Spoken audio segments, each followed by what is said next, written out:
ಆತ್ಮೀಯ ವೀಕ್ಷಕರೇ, Royson creations YouTube ಚಾನಲ್ಗೆ ನಿಮಗೆ ಸ್ವಾಗತ. ಇಂದಿನ ಈ ವಿಡಿಯೋದಲ್ಲಿ 10ನೇ ತರಗತಿಯ ಸಮಾಜ ವಿಜ್ಞಾನ ವಿಷಯದ 2024ರ ವಾರ್ಷಿಕ ಪರೀಕ್ಷೆ 1ರ ಪ್ರಶ್ನೆ ಪತ್ರಿಕೆಯನ್ನು ಅವುಗಳ ಕೀ ಉತ್ತರಗಳೊಂದಿಗೆ ವಿಶ್ಲೇಷಣೆ ಮಾಡೋಣ. ಯಾರೆಲ್ಲ ಮೊದಲ ಬಾರಿ ನಮ್ಮ ಚಾನಲ್ ನೋಡ್ತಾ ಇದ್ದೀರಾ, ಸಬ್ಸ್ಕ್ರೈಬ್ ಮಾಡಿ ಹಾಗೂ ನಿಮ್ಮ ಫ್ರೆಂಡ್ಸಿಗೆ ಶೇರ್ ಮಾಡಿ. ಸೊ ಇದೊಂದು ಮಾಡೆಲ್ ಕ್ವಶನ್ ಪೇಪರ್ ಥರ ನೀವು ತೆಗೆದುಕೊಳ್ಳಿ, ಯಾಕೆಂದರೆ ಬೋರ್ಡಿಂದ ಯಾವ ರೀತಿ ಕೀ ಆನ್ಸರ್ಸನ್ನು ಬಿಟ್ಟಿರ್ತಾರೆ. ಸೊ ನೀವು ಯಾವ ರೀತಿ ಬರೀಬೇಕು ಅನ್ನೋದೊಂದು ಐಡಿಯಾ ಸಿಗುತ್ತೆ, ಮತ್ತು ಯಾವೆಲ್ಲ ರೀತಿಯ ಪ್ರಶ್ನೆ ಕೇಳ್ತಾರೆ ಅನ್ನೋದಕ್ಕೋಸ್ಕರ ನಿಮಗೆ 2024ರ ಈ ಒಂದು ಪ್ರಶ್ನೆ ಪತ್ರಿಕೆನ ನಿಮ್ಮ ಜೊತೆ ವಿಶ್ಲೇಷಣೆ ಮಾಡ್ತಾ ಇದ್ದೀನಿ. ಸೊ ಸಮಾಜ ವಿಜ್ಞಾನ ವಿಷಯ. ಸೊ ನಿಮ್ಮ ಸಬ್ಜೆಕ್ಟ್ ಕೋಡ್ ಗೊತ್ತಿರಲಿ, 85K. ಕನ್ನಡ ಮೀಡಿಯಮ್ ಆದರೆ K ಇರ್ತದೆ, ಇಂಗ್ಲೀಷ್ ಮೀಡಿಯಮ್ ಆದರೆ E ಇರ್ತದೆ ಮಕ್ಕಳ. ಸೊ ಹಾಗಾಗಿ ಪ್ರಶ್ನೆ ಪತ್ರಿಕೆಯನ್ನು ತೆಗೆದುಕೊಳ್ಬೇಕಾದ್ರೆ ಕರೆಕ್ಟಾಗಿ ನೋಡಿ ಅದನ್ನೆಲ್ಲ ನೋಡ್ಕೋಬೇಕಾಗ್ತದೆ ನೀವು. ಸೊ ಫಸ್ಟ್ ಮೇನ್ 8 ಬಹು ಆಯ್ಕೆ ಪ್ರಶ್ನೆಗಳಿರ್ತದೆ. ಫಸ್ಟ್ ಕ್ವಶನ್, ಪಂಜಾಬನ್ನು ಬ್ರಿಟಿಷ್ ಸಾಮ್ರಾಜ್ಯದಲ್ಲಿ ವಿಲೀನಗೊಳಿಸಿದವರು. ಸೊ ಇಲ್ಲಿ 4 ಆಪ್ಷನ್ಸಲ್ಲಿ ಡಾಲೌಸಿ. ಸೊ ಹಾಗಾಗಿ ಆಪ್ಷನ್ ಜೊತೆಗೆ ಡಾಲೌಸಿ ಅಂತೇಳಿ ಬರೀಬೇಕು ಮಕ್ಕಳ. ನೆಕ್ಸ್ಟ್ ಸೆಕೆಂಡ್ ಕ್ವಶನ್, ಆರ್ಯ ಸಮಾಜದ ಸಂಸ್ಥಾಪಕರು. ಸೊ ದಯಾನಂದ ಸರಸ್ವತಿ ಆಗಿರ್ತಾರೆ. Option D Dayananda Saraswati. ಮೂರನೇ ಪ್ರಶ್ನೆ, ಪರ್ಯಾಯ ಪ್ರಸ್ಥಭೂಮಿಯಲ್ಲಿ ಅತಿ ಹೆಚ್ಚು ಪ್ರದೇಶವನ್ನು ಆವರಿಸಿರುವಂತಹ ಮಣ್ಣು. ಸೊ ಅದು ಕೆಂಪು ಮಣ್ಣಾಗಿರ್ತದೆ. ಹಾಗಾಗಿ ಆಪ್ಷನ್ ಬಿ ನಲ್ಲಿರೋ ಉತ್ತರ ಸರಿಯಾಗಿರೋ ಉತ್ತರ ಆಗಿದೆ.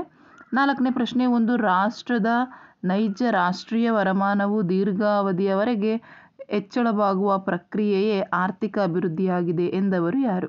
ಸೊ ಬಾಲ್ಡ್ವಿನ್ ಆಗಿರ್ತಾರೆ. ಹಾಗಾಗಿ option C is the right answer. Next 5ನೆಯ ಪ್ರಶ್ನೆ, ರೇಗೂರ್ ಮಣ್ಣು ಎಂದು ಕರೆಯಲ್ಪಡುವಂತಹ ಮಣ್ಣು ಯಾವುದು? ಸೊ ರೇಗೂರ್ ಮಣ್ಣು ಅಂತ ಹೇಳಿ ಕರೆಯಲ್ಪಡುವಂತಹದ್ದು ಕಪ್ಪು ಮಣ್ಣಾಗಿರ್ತದೆ.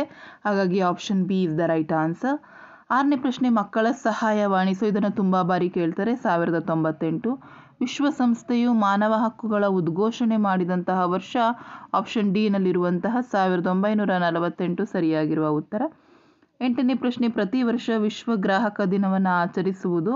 ಸೊ ಮಾರ್ಚ್ 15ರಲ್ಲಿ. Option A is the right answer. So ಈ ಪ್ರಶ್ನೆಯನ್ನು ಸಹ ತುಂಬ ಬಾರಿ ಕೇಳ್ತಾರೆ ಮಕ್ಕಳ, ಹಾಗಾಗಿ ನೋಡ್ಕೊಳ್ಳಿ. ಇದಿಷ್ಟು ನಿಮಗೆ MCQನಲ್ಲಿ ಬಂದಂತಹ ಪ್ರಶ್ನೆಗಳಾಗಿತ್ತು. ನೆಕ್ಸ್ಟ್ ನಮಗೆ ಒಂದು ವಾಕ್ಯದಲ್ಲಿ ಉತ್ತರಿಸಲಿಕ್ಕೆ ಇರ್ತದೆ. ಸೊ ಅದು ಸೆಕೆಂಡ್ ಮೇನಲ್ಲಿ ಬರ್ತದೆ. 9ನೇ ಪ್ರಶ್ನೆ, ವೆಲ್ಲಸ್ಲಿಯು ತನ್ನ ಹುದ್ದೆಗೆ ರಾಜೀನಾಮೆ ನೀಡಿ ಏಕೆ ಇಂಗ್ಲೆಂಡಿಗೆ ಮರಳಿದನು? ಸೊ ವೆಲ್ಲಸ್ಲಿಯ ಯುದ್ಧಪ್ರಿಯ ನೀತಿಯಿಂದ ಕಂಪನಿಗೆ ಸಾಲದ ಹೊರೆ ಹೆಚ್ಚಾಗ್ತದೆ, ಹಾಗಾಗಿ ಇಂಗ್ಲೆಂಡಿಗೆ ಮರಳ್ತಾನೆ. 10ನೇ ಪ್ರಶ್ನೆ, ಬಂಗಾಳದ ವಿಭಜನೆಯನ್ನು ರೂಪಿಸಿದ ವೈಸ್ರಾಯ್ ಯಾರು? ಕರ್ಜನ್. 11ನೇ ಪ್ರಶ್ನೆ, ಪಂಚಶೀಲ ತತ್ವಗಳಿಗೆ ಸಹಿ ಮಾಡಿದ ಭಾರತದ ಪ್ರಧಾನಮಂತ್ರಿ ಯಾರು? ಜವಾಹರ್ಲಾಲ್ ನೆಹರು ಅವರಾಗಿರ್ತಾರೆ. ನೆಕ್ಸ್ಟ್ 12ನೇ ಪ್ರಶ್ನೆ, ಸಾಮಾಜಿಕ ಸ್ತರ ವಿನ್ಯಾಸ ಎಂದರೇನು? ಸೊ ಸಾಮಾಜಿಕ ಸ್ತರ ವಿನ್ಯಾಸ ಅಂತ ಹೇಳಿದರೆ ಜನರನ್ನು ಆದಾಯ, ಶಿಕ್ಷಣ, ಜಾತಿ, ಬಣ್ಣ, ಲಿಂಗ, ಉದ್ಯೋಗ, ಬುದ್ಧಿಶಕ್ತಿ ಮೊದಲಾದವುಗಳ ಆಧಾರದ ಮೇಲೆ ಮೇಲು ಕೀಳು ಎಂದು ವಿಂಗಡಿಸುವುದನ್ನೇ ಸಾಮಾಜಿಕ ಸ್ತರ ವಿನ್ಯಾಸ ಅಂತ ಹೇಳ್ತಾರೆ. 13ನೇದು, ಪಂಚಾಯತ್ ರಾಜ್ಯ ಸಂಸ್ಥೆಗಳನ್ನು ಅಸ್ತಿತ್ವಕ್ಕೆ ತಂದಂತಹ ಭಾರತದ ಸಂವಿಧಾನದ ತಿದ್ದುಪಡಿ ಯಾವುದು? ಅದು 73ನೇ ತಿದ್ದುಪಡಿಯಾಗಿರ್ತದೆ. ನೆಕ್ಸ್ಟ್ 14ನೇ ಪ್ರಶ್ನೆ, ಬಾವಿ ನೀರಾವರಿಯು ಅತಿ ಪ್ರಮುಖವಾದ ನೀರಾವರಿ ಪದ್ಧತಿಯಾಗಿದೆ. ಏಕೆಂದರೆ ಇದು ಅತಿ ಹೆಚ್ಚು ಕೃಷಿ ಕ್ಷೇತ್ರಕ್ಕೆ ನೀರಾವರಿಯನ್ನು ಒದಗಿಸ್ತದೆ. ಕಡಿಮೆ ಮಳೆ ಬೀಳುವಂತಹ ಭಾಗಗಳಲ್ಲಿ ಹೆಚ್ಚು ಉಪಯುಕ್ತ. ನಿರ್ವಹಣೆಯೂ ಸಹ ಸುಲಭ. ಕಡಿಮೆ ವೆಚ್ಚ. ನವೀಕರಣವನ್ನು ಸಹ ಮಾಡಬಹುದು. ನೆಕ್ಸ್ಟ್ 15ನೆಯ ಪ್ರಶ್ನೆ, ವಿಕೇಂದ್ರೀಕರಣ ಎಂದರೇನು? ಗ್ರಾಮದ ಆಡಳಿತಾಧಿಕಾರಿ ಮತ್ತು ಅಭಿವೃದ್ಧಿಯ ಜವಾಬ್ದಾರಿಯನ್ನು ಗ್ರಾಮಸ್ಥರಿಗೆ ವಹಿಸಿಕೊಡುವುದಾಗ್ತದೆ. 16ನೇ ಪ್ರಶ್ನೆ, ಟೆಲಿಶಾಪಿಂಗ್ ಇತ್ತೀಚಿನ ದಿನಗಳಲ್ಲಿ ಹೆಚ್ಚು ಜನಪ್ರಿಯವಾಗಿದೆ ಏಕೆ? ಏಕೆಂದರೆ ಮಾಹಿತಿ ತಂತ್ರಜ್ಞಾನದ ಬೆಳವಣಿಗೆ ಮತ್ತು ಅಥವಾ ಕುಳಿತಲ್ಲಿಯೇ ವಸ್ತುಗಳ ಲಭ್ಯ, ಹಾಗಾಗಿ ಟೆಲಿಶಾಪಿಂಗ್ ಹೆಚ್ಚಾಗಿದೆ. ಇದಿಷ್ಟು one word answers questions. Next ನಮಗೆ ಥರ್ಡ್ ಮೇನಲ್ಲಿ 2ರಿಂದ 3, 4 ವಾಕ್ಯಗಳಲ್ಲಿ ಉತ್ತರಿಸಲಿಕ್ಕಿರ್ತದೆ ಮಕ್ಕಳ. 8 ಪ್ರಶ್ನೆಗಳು, ಪ್ರತಿ ಪ್ರಶ್ನೆಗೆ 2 ಅಂಕ.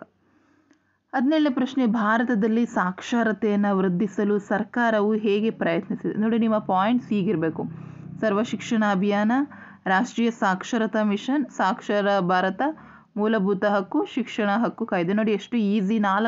2 ಅಂಕಗಳನ್ನ ಗಳಿಸ್ಬೇಕು ಅಂದರೆ 4 ಪಾಯಿಂಟ್ಸ್ ಬರಿಬೋದು. ಸೊ ಅದಕ್ಕೆ ಇದಕ್ಕೆ ಇನ್ನೊಂದು ಆಪ್ಷನ್ ಕೊಟ್ಟು ಪಂಚಶೀಲ ತತ್ವಗಳು ವಿಶ್ವಶಾಂತಿಗೆ ಹೇಗೆ ಸಹಕಾರಿಯಾಗಿದೆ ಕೇಳಿದ್ದಾರೆ ಮಕ್ಕಳ. ಸೊ ಅದಕ್ಕೆ ಆನ್ಸರ್ ನೋಡಿ: ಪರಸ್ಪರ ರಾಷ್ಟ್ರಗಳ ಪ್ರಾದೇಶಿಕ ಹಾಗೂ ಸಾರ್ವಭೌಮತೆಗೆ ಗೌರವ, ಪರಸ್ಪರ ಆಕ್ರಮಣ ಮಾಡದಿರುವುದು, ಆಂತರಿಕ ವ್ಯವಹಾರಗಳಲ್ಲಿ ಪರಸ್ಪರ ಹಸ್ತಕ್ಷೇಪ ಮಾಡದಿರುವುದು, ಪರಸ್ಪರ ಸಹಕಾರ ಮತ್ತು ಸಮಾನತೆ, ಶಾಂತಿಯುತ ಸಮಬಾಳ್ವೆ. ಸೊ ಅಂದರೆ 4 ಪಾಯಿಂಟ್ಸು. ಇದಿಷ್ಟು ಬರೆದ್ರೆ ಮಕ್ಕಳ ನಿಮಗೆ 4 ಪಾಯಿಂಟ್ಸನ್ನು 2 ಮಾರ್ಕ್ಸ್ ಸಿಗುತ್ತೆ. ನೆಕ್ಸ್ಟ್ 18ನೇದು ಸಾಮಾಜಿಕ ಸ್ತರ ವಿನ್ಯಾಸ ಸರ್ವವ್ಯಾಪಕವಾದದ್ದು ಹೇಗೆ? ಸೊ ಹೇಗೆ ಅಂತ ಹೇಳಿದ್ರೆ ಸಾಮಾಜಿಕ ಸ್ತರ ವಿನ್ಯಾಸ ವಿಶ್ವವ್ಯಾಪಿಯಾಗಿದೆ. ಮಾನವ ಸಮಾಜ ಎಲ್ಲೆಲ್ಲಿಯೂ ಅಲ್ಲಲ್ಲೇ ಇದೆ, ವಿವಿಧ ರೂಪಗಳಲ್ಲಿವೆ. ಸೊ ಅದಕ್ಕೆ ಆಪ್ಷನ್ ಕೊಟ್ಟು ವೆರಿ ಇಂಪಾರ್ಟೆಂಟ್, ದೊಂಬಿಯನ್ನು ಹೇಗೆ ನಿಯಂತ್ರಿಸುವುದು?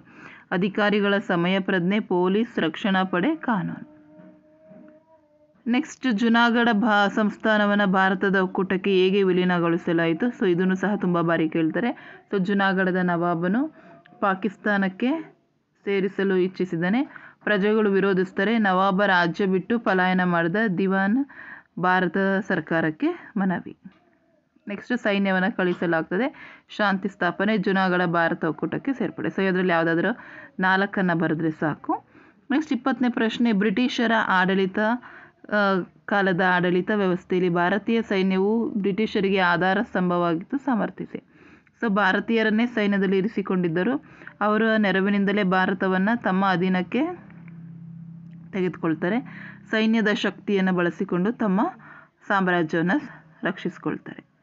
ನೆಕ್ಸ್ಟು 21ನೇ ಪ್ರಶ್ನೆ, ಭಾರತದ ವ್ಯವಸಾಯವು ಮಾನ್ಸೂನ್ ಜೊತೆ ಆಡುವ ಜೂಜಾಟ. ಸೊ ಇದನ್ನು ಸಹ ಕೇಳ್ತಾರೆ. ಇದು ನೈಋತ್ಯ ಮಾನ್ಸೂನ್ ಮಾರುತಗಳ ದೇಶದ ವ್ಯವಸಾಯವನ್ನು ನಿಯಂತ್ರಿಸ್ತದೆ. ಮಳೆ ವಿಫಲವಾದಾಗ ಬರಗಾಲ ಆಗ್ತದೆ. ಮಳೆ ಹೆಚ್ಚಾದಾಗ ಪ್ರವಾಹ, ಪ್ರಾಣ ಹಾಗೂ ಆಸ್ತಿ ಹಾನಿ ಉಂಟಾಗ್ತದೆ. ಹಾಗಾಗಿ ಇದು ಒಂದು ಮಾನ್ಸೂನ್ ಅನಿಶ್ಚಿತ ಮತ್ತು ಸಮಾನ ಹಂಚಿಕೆ ಇರೋದಿಲ್ಲ. ಹಾಗಾಗಿ ಇದನ್ನು ಏನಂತ ಹೇಳ್ತಾರೆ ಅಂದರೆ ಭಾರತದ ವ್ಯವಸಾಯವು ಮಾನ್ಸೂನ್ ಜೊತೆ ಆಡುವ ಜೂಜಾಟ ಅಂತ ಹೇಳ್ತಾರೆ.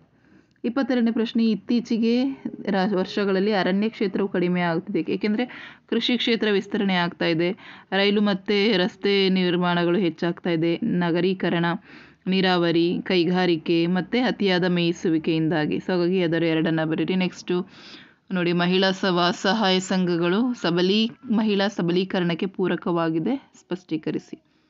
ನೋಡಿ ಆನ್ಸರ್ಸ್ಗಳನ್ನ ನೀವು ಈ ರೀತಿ ಬರೀಬೇಕಾಗ್ತದೆ. ಸೊ ಇದು ಬೋರ್ಡಿಂದಲೇ ಬಿಟ್ಟಿರೋದ್ರಿಂದ ಸ್ವಲ್ಪ ಪ್ರಾಕ್ಟೀಸನ್ನು ಮಾಡ್ಕೊಳ್ಳಿ.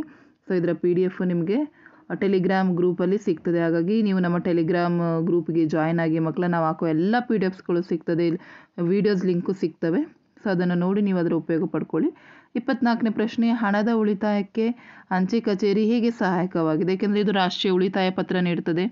ಅಂಚೆ ಉಳಿತಾಯ ಖಾತೆ, ಕಿಸಾನ್ ವಿಕಾಸ ಪತ್ರ, ಮಾಹೆಯಾನ ಠೇವಣಿ, ತಿರು ಅಂಚೆ ವಿಮೆ, ನಿವೃತ್ತಿ ವೇತನ, ಹಣ ವರ್ಗಾವಣೆ ಇವೆಲ್ಲ ಅಲ್ಲಿ ನಮಗೆ ಸಿಗ್ತದೆ. ಸೊ ಇದಿಷ್ಟು ನಮಗೆ 2 ಅಂಕದ ಪ್ರಶ್ನೆ. ನಮಗೆ 4th ಮೇನಿಗೆ ಬಂದರೆ 3 ಅಂಕದ ಪ್ರಶ್ನೆಗಳು ಬರ್ತವೆ. ಇಲ್ಲಿ 6 ಅಂಶಗಳಿಗೆ ಬರಿಬೇಕು, 6 ಅಂಶಗಳನ್ನ ಬರಿಬೇಕು ಪ್ರತಿಯೊಂದಕ್ಕೂ. 25ನೇದು, ಗ್ರಾಹಕರಿಗೆ ಬ್ಯಾಂಕ್ಗಳು ಹೇಗೆ ಸೇವೆ ಸಲ್ಲಿಸುತ್ತವೆ ಅಥವಾ ಗ್ರಾಹಕ ರಕ್ಷಣಾ ಕಾಯ್ದೆಯು ಗ್ರಾಹಕರಿಗೆ ಹೇಗೆ ಸಹಾಯಕವಾಗಿದೆ? ಸೊ ಬ್ಯಾಂಕ್ಗಳು ಹೇಗೆ ಸೇವೆ ಸಲ್ಲಿಸ್ತವೆ ಅಂದರೆ ಜಮಾ ಕಾರ್ಡನ್ನು ಕೊಡುವುದು, ಖಾಸಗಿ ಸಾಲಗಳು, ಮನೆ ಕಟ್ಟಲು, ವಾಹನ ಖರೀದಿಸಲು ಸಾಲ, ಪರಸ್ಪರ ನಿಧಿಗಳನ್ನು ನಿರ್ವಹಿಸುವುದು, ವ್ಯಾಪಾರಕ್ಕೆ ಬೇಕಾದ ಸಾಲಗಳು, ಭದ್ರತಾ ಅಥವಾ ರಕ್ಷಣಾ ಕಪಾಟುಗಳನ್ನು ಕೊಡುವುದು, ಡೆಬಿಟ್ ಕಾರ್ಡು, ಭರವಸೆ ಸೇವೆಗಳು ಇವೆಲ್ಲ ಆಗ್ತವೆ. ನೆಕ್ಸ್ಟ್ ಅದೇ ಪ್ರಶ್ನೆಗೆ ಆಪ್ಷನ್ ಕೊಟ್ಟು ಈ ಆನ್ಸರ್ಸನ್ನು ಕೊಟ್ಟಿದ್ದಾರೆ ನೋಡಿ, ಇದಿಷ್ಟು ಆನ್ಸರ್ಸ್ ಬರಿಬೇಕಾಗ್ತದೆ. ನೆಕ್ಸ್ಟ್ ವಾರನ್ ಹೇಸ್ಟಿಂಗನ್ನು ಜಾರಿಗೆ ತಂದ ಹೊಸ ನ್ಯಾಯಾಂಗ ವ್ಯವಸ್ಥೆಯನ್ನು ವಿವರಿಸಿ. ಸೊ ಇವನು ಪ್ರತಿ ಜಿಲ್ಲೆಯಲ್ಲೂ 2 ಬಗೆಯ ನ್ಯಾಯಾಲಯವನ್ನು ತರ್ತಾನೆ. ದಿವಾನಿ ಅದಾಲತ್, ನಾಗರಿಕ ನ್ಯಾಯಾಲಯ ಅಂತೀವಿ. ಫೌಜದಾರಿ ಅದಾಲತ್ ಅಂದರೆ ಅಪರಾಧ ನ್ಯಾಯಾಲಯ. ನಾಗರಿಕ ನ್ಯಾಯಾಲಯದಲ್ಲಿ ಹಿಂದೂ ಶಾಸ್ತ್ರದಂತೆ ಮುಸ್ಲಿಮರಿಗೆ ಶರಿಯತ್ ಕಾನೂನುಗಳ ಪ್ರಕಾರ ನ್ಯಾಯದಾನ ನೀಡಲಾಗಿತ್ತು. ಮತ್ತು ನಾಗರಿಕ ನ್ಯಾಯಾಲಯಗಳು ಯುರೋಪಿನ ಜಿಲ್ಲಾಧಿಕಾರಿಗಳ ಅಧೀನದಲ್ಲಿತ್ತು. ಸೊ ಅದೇ ಪ್ರಶ್ನೆಗೆ ಆಪ್ಷನ್ ಕೊಟ್ಟು ಭಾರತ ಸ್ವಾತಂತ್ರ್ಯ ಹೋರಾಟದಲ್ಲಿ ಕ್ರಾಂತಿಕಾರಿಗಳ ಹೋರಾಟದ ವಿಧಾನ ಹೇಗೆ ಭಿನ್ನವಾಗಿದೆ ಅಂತ ಕೇಳಿದ್ದಾರೆ ಮಕ್ಕಳ. ಸೊ ಅದಕ್ಕೂ ಸಹ ನೋಡಿ ಇಲ್ಲಿ ಆನ್ಸರ್ ಇದೆ. ಪೂರ್ಣ ಸ್ವಾತಂತ್ರ್ಯದ ಕನಸನ್ನು ಕಂಡಿದ್ರು ಅವರು. ಬ್ರಿಟಿಷರನ್ನು ಹಿಂಸಾತ್ಮಕ ಮಾರ್ಗದಿಂದ ಮಾತ್ರ ಓಡಿಸಬಹುದು. ರಹಸ್ಯ ಸಂಘಗಳನ್ನು ಸ್ಥಾಪಿಸಿದರು. ಹಣಕಾಸು ಶಸ್ತ್ರಾಸ್ತ್ರಗಳನ್ನು ಸಂಗ್ರಹಿಸಿದರು. ಅನುಶೀಲ ಸಮಿತಿ, ಅಭಿನವ ಭಾರತ, ಬಾಂಬು ಮತ್ತು ಬಂದೂಕುಗಳ ಪ್ರಯೋಗ, ಜನರಿಗೆ ತರಬೇತಿಯನ್ನು ನೀಡಿದ್ದರು. ನೆಕ್ಸ್ಟ್, ಸಾರಿಗೆಯು ಒಂದು ದೇಶದ ಆರ್ಥಿಕ ಅಭಿವೃದ್ಧಿಯಲ್ಲಿ ನಿರ್ವಹಿಸುವ ಪಾತ್ರ ಮಹತ್ತರವಾಗಿದೆ ಅಥವಾ ಕೈಗಾರಿಕಾ ಸ್ಥಾನೀಕರಣದ ಹಲವು ಅಂಶಗಳಿಂದ ಪ್ರಭಾವಿತವಾಗಿದೆ. ಸೊ ಈ ಪ್ರಶ್ನೆ 2 ಸಹ ಬಹಳ ಇಂಪಾರ್ಟೆಂಟ್ ಆಗಿದೆ ಮಕ್ಕಳ. ನೋಡಿ ಆನ್ಸರ್ಸನ್ನು ನೋಡ್ಕೊಳ್ಳಿ, ಈ ರೀತಿಯೇ ಬರೀಬೇಕು. ಸೊ ಇಲ್ಲೇನು ನೀವು ಪೇಜ್ಗಟ್ಟಲೆ ಬರೆಯುವಂಥದ್ದಿಲ್ಲ, ಪಾಯಿಂಟ್ಸಲ್ಲಿ ನೀವು ಬರಿತಾ ಹೋದರೆ ಈಸಿಯಾಗಿ ಅಂಕಗಳನ್ನ ಗಳಿಸ್ಬೋದು. ನೆಕ್ಸ್ಟ್, ಸಾರ್ವಜನಿಕ ಹಣಕಾಸಿನ ಮಹತ್ವವನ್ನು ವಿವರಿಸಿ ಅಥವಾ ಗ್ರಾಮೀಣ ಅಭಿವೃದ್ಧಿಗೆ ಇರುವಂತಹ ಅವಶ್ಯಕ ಕ್ರಮಗಳು ಯಾವ್ಯಾವು ಅಂತ ಕೇಳಿದ್ದಾರೆ. ಸೊ ಅದು ಸಹ ಆನ್ಸರ್ಸು ಈ ರೀತಿ ಇದೆ, ನೋಡ್ಕೊಳ್ಳಿ, ಪ್ರಾಕ್ಟೀಸನ್ನು ಮಾಡ್ಕೊಳ್ಳಿ. ನೆಕ್ಸ್ಟ್, ಕಿತ್ತೂರಿನ ಹೋರಾಟದಲ್ಲಿ ಸಂಗೊಳ್ಳಿ ರಾಯಣ್ಣರ ಪ್ರಮುಖ ಪಾತ್ರವನ್ನು ವಹಿಸಿದ್ದರು ಸ್ಪಷ್ಟೀಕರಿಸಿ. ಹೌದು, ಏಕೆಂದರೆ ಅವರು ವೀರ ಯೋಧ ಆಗಿರ್ತಾನೆ. ಈತ ಕಿತ್ತೂರಿನ ಸ್ವಾತಂತ್ರ್ಯಕ್ಕಾಗಿ ಹೋರಾಡುವುದು ತನ್ನ ಕರ್ತವ್ಯವೆಂದೇ ಭಾವಿಸಿದ್ದನು. ಬ್ರಿಟಿಷರ ವಿರುದ್ಧ ಹೋರಾಡ್ತಾನೆ. ರಾಷ್ಟ್ರಾಭಿಮಾನವನ್ನು ಬೆಳೆಸಿಕೊಂಡಿದ್ದನು. ಸೈನ್ಯವನ್ನು ಸಂಘಟಿಸಿದ, ಗುಪ್ತ ಸಭೆಗಳನ್ನು ಸಹ ನಡೆಸಿದ್ದ, ತಾಲೂಕು ಕಚೇರಿ ಮತ್ತು ಖಜಾನೆಗಳನ್ನು ಲೂಟಿ ಮಾಡುವ ಗುರಿ ಹೊಂದಿದ್ದ.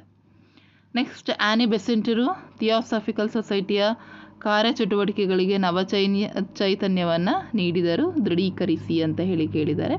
ಹೌದು, ಇವರು ಭಾರತದಲ್ಲಿ ಥಿಯೋಸಾಫಿಕಲ್ ಸೊಸೈಟಿಯ ಕಾರ್ಯಚಟುವಟಿಕೆಗಳನ್ನು ಪ್ರಾರಂಭಿಸ್ತಾರೆ. ಭಾರತೀಯ ಸಂಸ್ಕೃತಿಯ ಬಗ್ಗೆ ಅಭಿಮಾನವನ್ನು ಮೂಡಿಸ್ತಾರೆ. ಸಮಾನತೆಯನ್ನು ಸಾಧಿಸಲು ಪ್ರಯತ್ನಿಸ್ತಾರೆ. ವಿಶ್ವ ಸೋದರತೆ, ಸಮಾಜದಲ್ಲಿ ಸಾಮರಸ್ಯ, ನ್ಯೂ ಇಂಡಿಯಾ ಪತ್ರಿಕೆಯನ್ನು ಸ್ಥಾಪಿಸ್ತಾರೆ. ಓಮ್ ರೂಲ್ ಚಳವಳಿಯ ಪ್ರಾರಂಭ ಮಾಡ್ತಾರೆ. ಕಾಂಗ್ರೆಸ್ ಅಧಿವೇಶನದ ಅಧ್ಯಕ್ಷತೆಯನ್ನು ವಹಿಸ್ತಾರೆ. ನೆಕ್ಸ್ಟು, ರಷ್ಯಾದೊಂದಿಗೆ ಭಾರತವು ಮೊದಲಿನಿಂದಲೂ ಉತ್ತಮ ಸಂಬಂಧವನ್ನು ಹೊಂದಿದೆ, ವಿವರಿಸಿ. ಸೊ ಅದಕ್ಕೂ ಸಹ ನೋಡಿ 3 ಅಂಕಕ್ಕಾದರೆ ಆನ್ಸರ್ಸ್ ಇಷ್ಟು ಬರೀಬೇಕು. ನೆಕ್ಸ್ಟ್, ಅಸಂಘಟಿತ ವಲಯದ ದುಡಿಮೆಗಾರರ ಹಲವು ಸಮಸ್ಯೆಗಳು ಎದುರಿಸುತ್ತಿದ್ದಾರೆ. ಹೇಗೆ? ಹೌದು, ಅವರಿಗೆ ಕಾನೂನಿನ ಚೌಕಟ್ಟು ಇರೋದಿಲ್ಲ, ದುಡಿಮೆಯ ಸಮಯ ನಿಗದಿಯಾಗಿರೋದಿಲ್ಲ, ಕಡಿಮೆ ಕೂಲಿ ಇರ್ತದೆ, ಮತ್ತು ವೈದ್ಯಕೀಯ ಸೌಲಭ್ಯ ಇರೋದಿಲ್ಲ, ವೇತನ ಸಹಿತ ರಜೆ ದೊರೆಯೋದಿಲ್ಲ, ನಿಗದಿತ ಕೆಲಸ ಇರೋದಿಲ್ಲ, ವಲಸೆ ಹೋಗ್ಲಿಕ್ಕಾಗೋದಿಲ್ಲ, ಸಾಮಾಜಿಕ ಭದ್ರತೆ ಇರೋದಿಲ್ಲ, ಬಾಲಕಾರ್ಮಿಕರು ಸಹ ಇರ್ತಾರೆ. ಇದರಲ್ಲಿ ದೈಹಿಕ ಮತ್ತು ಮಾನಸಿಕ ದೌರ್ಜನ್ಯವನ್ನು ಮಾಡ್ತಾರೆ. ನೆಕ್ಸ್ಟ್, ನಿತ್ಯ ಹರಿದ್ವರ್ಣ ಅರಣ್ಯಗಳು ಮರುಭೂಮಿ ಅರಣ್ಯಕ್ಕಿಂತ ಹೇಗೆ ಭಿನ್ನವಾಗಿದೆ? ಸೊ ನಿತ್ಯ ಹರಿದ್ವರ್ಣದ ಅರಣ್ಯಗಳು 250 ಸೆಂಟಿಮೀಟರ್ಗಿಂತ ಹೆಚ್ಚು ಮಳೆಯನ್ನು ಹೊಂದಿವೆ. ಸಮುದ್ರ ಮಟ್ಟದಿಂದ 900 ಮೀಟರ್ಗಳಿಗಿಂತ ಕಡಿಮೆ ಎತ್ತರದ ಪ್ರದೇಶದಲ್ಲಿದೆ. ಪಶ್ಚಿಮ ಘಟ್ಟಗಳ ಪಶ್ಚಿಮ ಭಾಗ ಅಸ್ಸಾಂ, ಮೇಘಾಲಯ, ತ್ರಿಪುರಾ, ಮಣಿಪುರ್, ನಾಗಾಲ್ಯಾಂಡ್, ಅಂಡಮಾನ್ ನಿಕೋಬಾರ್ ಮತ್ತು ಲಕ್ಷದ್ವೀಪಗಳಲ್ಲಿ ಇವು ಕಂಡುಬರ್ತವೆ. ಮತ್ತು ಇಲ್ಲಿ ವರ್ಷವೆಲ್ಲ ಇವು ಹಸಿರಾಗಿರ್ತವೆ. ಸೊ ಮರುಭೂಮಿ ಅರಣ್ಯಗಳಿಗೆ ಬಂದರೆ ಇಲ್ಲಿ 50 ಸೆಂಟಿಮೀಟರ್ಗಿಂತಲೂ ಸಹ ಕಡಿಮೆ ಮಳೆ. ರಾಜಸ್ಥಾನ, ಪಂಜಾಬ್, ಹರಿಯಾಣ, ಗುಜರಾತ್ಗಳಲ್ಲಿ ಇವು ಕಂಡುಬರ್ತವೆ. ಮತ್ತು ಇವು ಆಳವಾದ ಬೇರುಗಳನ್ನು ಹೊಂದಿರ್ತವೆ. ಕುರುಚಲು ಜಾತಿಯ ಸಸ್ಯ ಮುಳ್ಳುಗಂಟಿಗಳಿಂದ ಕೂಡಿರ್ತವೆ. ಕಳ್ಳಿ ಸಸ್ಯವರ್ಗ ಅಂದರೆ ಝೈರೋಫೈಟ್ಸ್ಗಳು ಸಹ ಇಲ್ಲಿ ಇರ್ತವೆ. ಸೊ ಇದಿಷ್ಟು ನಿಮಗೆ 3 ಅಂಕದ ಪ್ರಶ್ನೆಗಳು. ನೆಕ್ಸ್ಟ್ ನೋಡಿ 4 ಅಂಕಕ್ಕೆ ಯಾವ ರೀತಿ ಕೇಳಿದರು. 34ನೇ ಪ್ರಶ್ನೆ, ಜಲಿಯನ್ ವಾಲಾಬಾಗ್ ಹತ್ಯಾಕಾಂಡವನ್ನು ವಿವರಿಸಿ ಅಥವಾ ಭಾರತದಲ್ಲಿ ಬ್ರಿಟಿಷ್ ಶಿಕ್ಷಣದ ಪರಿಣಾಮ. ಸೊ ಭಾರತದಲ್ಲಿ ಬ್ರಿಟಿಷ್ ಶಿಕ್ಷಣದ ಪರಿಣಾಮವನ್ನು ತುಂಬ ಬಾರಿ ಕೇಳ್ತಾ ಇದ್ದಾರೆ ಮಕ್ಕಳ. ಸೊ ಹಾಗಾಗಿ ಆನ್ಸರನ್ನು ನೋಡ್ಕೊಳ್ಳಿ ಯಾವ ರೀತಿ ಬರೀಬೇಕು ಅಂತ ಹೇಳಿ. ಸೊ ಬಹಳ ಇಂಪಾರ್ಟೆಂಟ್ ಕ್ವಶನ್ ಇದು ಮಕ್ಕಳ, ತುಂಬ ಬಾರಿ ಕೇಳ್ತಾರೆ. ನೆಕ್ಸ್ಟ್ ಇದು ಸಹ ಅಷ್ಟೇ 35ನೇದು, ಭಾರತದ ಪ್ರಥಮ ಸ್ವಾತಂತ್ರ್ಯ ಸಂಗ್ರಾಮ ವಿಫಲವಾಯಿತು ಏಕೆಂದರೆ ಇದು ಇಡೀ ದೇಶವನ್ನು ವ್ಯಾಪಿಸಿರೋದಿಲ್ಲ ಮತ್ತು ಕೆಲವರ ಹಿತಾಸಕ್ತಿ ಹಕ್ಕುಗಳಿಗಾಗಿ ನಡೆದಿತ್ತು. ಇದು ಯೋಜಿತ ಹೋರಾಟ ಆಗಿರೋದಿಲ್ಲ, ಅನಿರೀಕ್ಷಿತ ಕಾರಣಗಳಿಂದ ಆಗಿತ್ತು. ಬ್ರಿಟಿಷ್ ಸೈನಿಕರಲ್ಲಿ ಒಗ್ಗಟ್ಟಿರಲಿಲ್ಲ, ಭಾರತೀಯ ಸೈನಿಕರ ಒಗ್ಗಟ್ಟಿನಲ್ಲಿ ಕೊರತೆ ಇತ್ತು, ಸೂಕ್ತ ಮಾರ್ಗದರ್ಶನ ಇರಲಿಲ್ಲ, ನಿಶ್ಚಿತ ಗುರಿ ಇರಲಿಲ್ಲ, ನಾಯಕತ್ವದ ಕೊರತೆ ಇತ್ತು ಮತ್ತು ಶಿಸ್ತಿನ ಕೊರತೆ ಇತ್ತು. ಹಲವು ರಾಜರು ಬ್ರಿಟಿಷರಿಗೆ ತೋರಿದಂತಹ ನಿಷ್ಠೆಯಾಗಿತ್ತು. ಹೋರಾಟಕ್ಕೆ ಹಲವು ರಾಜರು ಬೆಂಬಲಿಸಲಿಲ್ಲ. ಲೂಟಿ ದರೋಡೆಗಳಿಂದ ಜನರ ವಿಶ್ವಾಸವನ್ನು ಕಳೆದುಕೊಂಡರು. ನೆಕ್ಸ್ಟ್ 36ನೇದು, ಭಾರತದಲ್ಲಿ ಮಹಿಳೆಯರ ಸ್ಥಾನಮಾನವು ಹಿಂದೆಂದಿಗಿಂತ ಉತ್ತಮವಾಗುತ್ತಿದೆ.